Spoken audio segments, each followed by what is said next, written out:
S'il vous était donné l'occasion de poser une question à Paul Biya, qui est notre président, et plus largement aux autres Africains, que lui direz-vous? Si vous avez l'occasion d'être face à lui, quelle est la question que vous pouvez lui poser? Moi, dans mon cas, je vais lui poser une question simple. Déjà, je vais lui dire félicitations parce qu'il est un homme exceptionnel.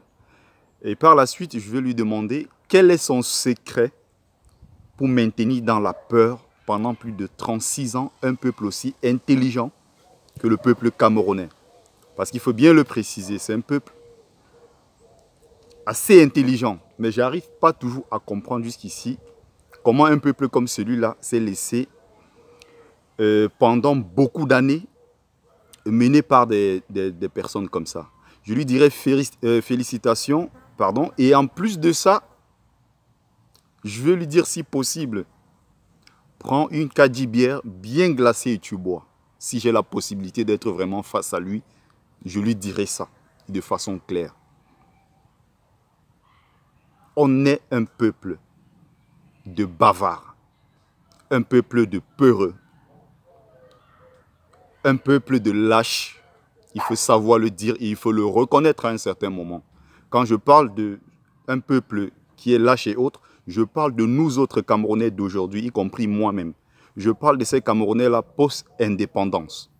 Parce que j'ai un maximum, un grand respect pour ceux-là qui ont donné de leur vie, ceux-là qui se sont battus pour l'indépendance de notre pays.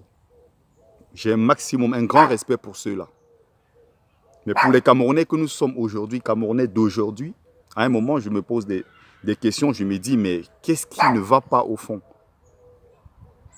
Moi, je prends position, évidemment. Mais vous, peut-être vous n'allez pas prendre position en disant que de façon claire que nous sommes des lâches et autres. Mais je vois des gens incapables de donner leur point de vue sur des choses aussi simples. Des choses qui sont tellement simples, donner son point de vue sur l'actualité dans ton pays, tu es incapable de le faire. Je vois des gens qui viennent inbox tout le temps m'écrire en disant « Oui, Bertie Le Kamit, j'adore ce que tu fais. Continue à me dénoncer ces wakas de la toile là parce qu'elles salissent notre image en tant que femme camerounaise. Elles montrent des images partout où nos sœurs sont nues. De temps en temps, on ne peut plus se présenter quelque part avec fierté comme étant des Camerounaises parce que le nom de Camerounaise est forcément associé à tout ce qui est pute, des femmes qui adorent des vieux blancs et autres. Ce sont ces femmes-là qui salissent notre image. Merci du combat que tu es en train de mener. Mais je demande à ces femmes-là, d'accord, vous dites vous êtes contente et autres, mais vous êtes aussi Camerounaise, vous pouvez en même temps mener le même combat que moi. Qu'est-ce qui vous empêche? Elles ont toujours un mot au bout des lèvres. Oui, j'aime bien, j'aurais bien pu mener ce combat-là, mais je préfère tout accompagner parce que tu as déjà pris les devants dans ce sens-là. Et je suis mère de famille, j'ai des enfants, je suis marié, je suis dans mon foyer tranquille. Je ne voudrais pas demain voir mes photos et un peu partout, ou bien des choses qui concernent ma vie privée sur la toile. Tout simplement parce que ces femmes-là, tu sais bien, elles ont des abeilles. Et ces abeilles-là vont entrer dans ma vie privée pour exposer des choses de moi sur la toile. Donc vous voulez en même temps faire partie d'un dictateur qui est là depuis 36 ans, et en même temps vous êtes incapable de dénoncer des faits aussi simples, de donner votre point de vue sur l'actualité. Quand il s'agit de la crise anglophone ici, on ne vous voit pas. En ce qui concerne la crise anglophone, on voit des gens qui interviennent même dans des directs, ça me fait rigoler. Il y a des Camerounais qui me font pitié. Je dis bien qu'ils me font pitié. Ils interviennent dans des directs concernant la crise anglophone à visage caché. Vous êtes à 5000 km. Vous avez peur de dénoncer l'injustice qu'il y a dans votre pays. Pourtant, il y a des gens qui sont sur place au Cameroun et qui dénoncent cette injustice tous les jours. Je vois, ils sont nombreux quand on parle des manifestations pour dénoncer les injustices chez nous, que ce soit à Londres, à Madrid, à Paris. Ils ont peur de descendre dans les rues parce qu'ils disent « Ah non, on va me reconnaître. » Et si on me reconnaît, on a des photos de moi. Désormais, quand j'irai en vacances dans mon pays, on va m'arrêter à l'aéroport et on va me mettre en prison. Vous pensez comme ça, regardez les idées que vous avez et vous souhaitez qu'il y ait le changement chez nous. Vous n'avez pas les couilles pour vous lever et donner votre point de vue. Je ne parle même pas ici de dénoncer, mais de donner ne serait-ce que votre point de vue en ce qui concerne l'actualité dans votre pays. C'est votre pays, ce n'est pas le pays à quelqu'un d'autre. Si vous avez envie de vous exprimer, la chose la plus facile aujourd'hui à faire, c'est en 2 clics sur Facebook, vous donnez votre avis. Vous avez peur, même des Waka, vous avez peur. En direct sur la crise anglophone, vous êtes incapable de parler. Et vous venez inbox. Ceux-là qui ont déjà commencé de temps en temps à donner leur point de vue, je parle ici de ceux qui parlent beaucoup sur la toile ou alors qui dénoncent cette injustice-là, ceux qui sont du côté des anglophones qui sont en souffrance. Je pense ici aux gens qui font des directs tout le temps pour dénoncer tout ça. Ils sont tellement nombreux dans la communauté camerounaise, sur place, au Cameroun comme en Europe.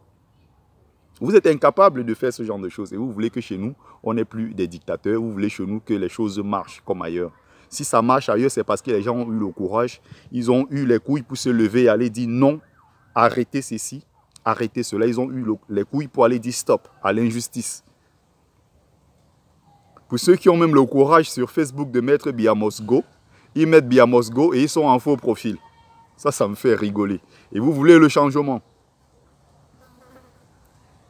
Voilà encore récemment les politiciens, les opposants, les soi-disant opposants affamés, qui sont venus dire donner leur motion de soutien pour que le président se représente encore le 7 octobre 2018. Donc ça va faire plus de je ne sais pas combien d'années de pouvoir, plus de 40 ans de toute façon. Et les gens sont là, ils regardent, les mêmes sont là, ils se cachent derrière les faux profils pour dire nous on n'est pas d'accord. Donc même sur Facebook, vous avez peur de vous afficher et vous voulez que les choses changent au Cameroun. Vous êtes parfois à 5-8 000 km de là. Les gens sont sur place, ils dénoncent, ils ont le courage. Je me rappelle encore de la dernière fois, j'étais avec certains militaires. Moi, quelque part, ça me fait rigoler. En même temps, ça peut me faire pleurer. Ça, je vous assure, ça peut me faire pleurer. J'étais dans la voiture, j'étais avec les militaires. Tu vois quelqu'un qui te dit, je suis en train d'aller comme ça en zone anglophone. On part de Bafoussam.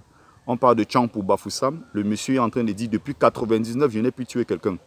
Et comme je suis en train de partir, je vais faire feu parce que ces anglophones-là, je vais les mettre à terre. Je ne sais pas pourquoi ils sont en train de se soulever. C'est une guerre qui est injuste. Je ne sais pas pourquoi ils font ça. J'étais dans la voiture, j'écoutais. J'avais en même temps honte. Et il y a quelqu'un d'autre parmi qui se lève et qui dit j'aurais souhaité qu'on se taise et qu'on ne dise rien.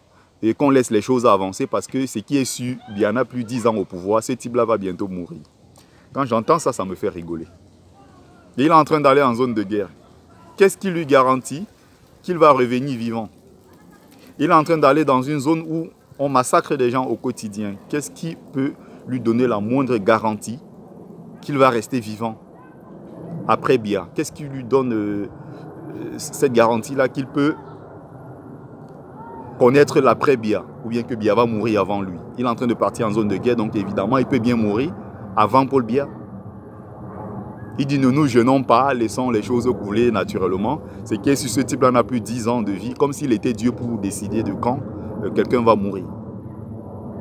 Et c'est des gens comme ça qui sont chargés de protéger l'intégrité du territoire, qui sont chargés de défendre les citoyens, malgré le boulot excellent qu'ils font. Ils sont nombreux qui font un boulot excellent à ce niveau, je suis d'accord. Mais à un moment, si on ne peut pas faire certaines choses, il vaut mieux fermer sa gueule, se taire, continuer à coller les petites, continuer à boire, à enrichir les brasseries comme on a l'année passée, je pense, on a battu le record en Afrique. Tellement les gens boivent, ils dansent, alors arrêtez-vous à ce niveau-là. Je pense que c'est beaucoup mieux, au lieu de parler pour dire des bêtises.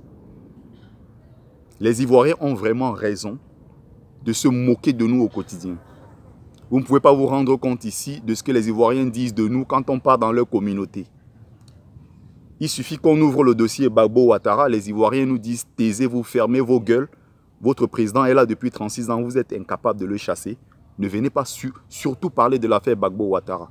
Au moins, nous avons le courage de nous lever en Côte d'Ivoire, dire non quand ça ne marche pas. Vous, au Cameroun, c'est tout le contraire. Donc, allez d'abord faire partie bien avant de venir parler de l'affaire Gbagbo Ouattara. Quelque part, ils ont raison. On n'a pas les couilles pour se lever et manifester. On n'a pas les couilles pour se lever et dire qu'on n'est pas content.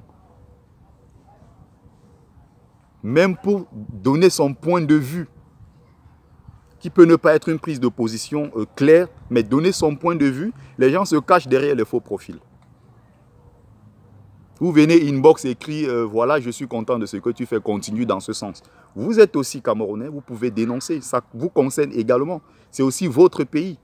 Ce n'est pas que mon pays à moi, ce n'est pas le pays de Max à lui seul, ce n'est pas le pays de, je ne sais pas, Rémi Ngono ou bien Modestine Carole Tchatchouang, ce n'est pas le pays de ces gens-là à eux seuls, c'est le Cameroun de nous tous. Ça nous concerne tous. Vous voulez le changement. Vous avez peur des Waka. Vous voulez le changement. Vous ne pouvez pas vous prononcer sur la crise anglophone. Vous voulez le changement. Quand on parle des manifestations, vous n'êtes jamais là. Vous êtes sur Internet pour dire allons-y, on va faire sortir ces gens-là parce que depuis des années, ils nous niquent.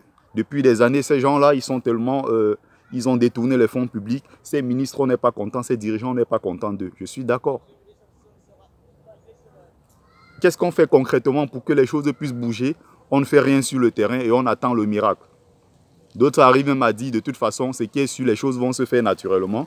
Dieu est en train de les voir et Jésus, c'est la solution. J'entends souvent des gens dire ça, ça me fait rigoler.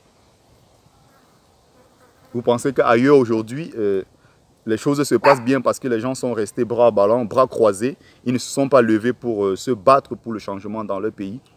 Impossible d'y penser un seul instant. Pour qu'il y ait changement, il faut qu'on soit ensemble. Il faut que les gens se mettent ensemble.